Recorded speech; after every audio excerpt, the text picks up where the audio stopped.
చింతకుంట గ్రామం. మా గ్రామం తీసి మున్సిపాలిటీ ఆఫీసులో కలుపుతానంటారు. మాకు అవసరం లేదు. మా మున్సిపాలిటీ ఆఫీసులో మాకు అవసరం లేదు. మా గ్రామం మాకు కావాలి. మేము ఉపాధి పని చేసేటోళ్ళం. మేము కూలీలం. మా కూలి పని మాకు ఉండాలి. మేము 1900 మంది ఉన్నాం.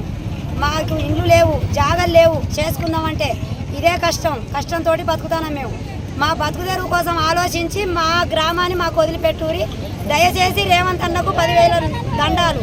రేవంత్ అన్న నువ్వు ఎక్కడున్నా మా ఇన్ఫాము గమనించి మన్నించి ఇంటవని కూడా నేను కోరుకుంటానా. ఆ మాట మన్నించు. మా గ్రామాన్ని మాకు అప్పచెప్పి, మాకు మహిళా సంఘాలు ఉన్నాయి, మహిళల గురించి ఆలోచించి నువ్వు ముందుకు నడుపుతున్నావు. అందుకోసమే మా గ్రామాన్ని మాకు పొన్న ప్రభాకరన్న నీకు 10,000 నమస్కారం. ఇదొక్కటి నువ్వు ఆలోచించి మా గ్రామం మహిళల కోసం, నువ్వు ఉపాధి పని కోసం మా గ్రామాన్ని మాకు వదిలిపెట్టి నీకు 10,000 నమస్కారాలు.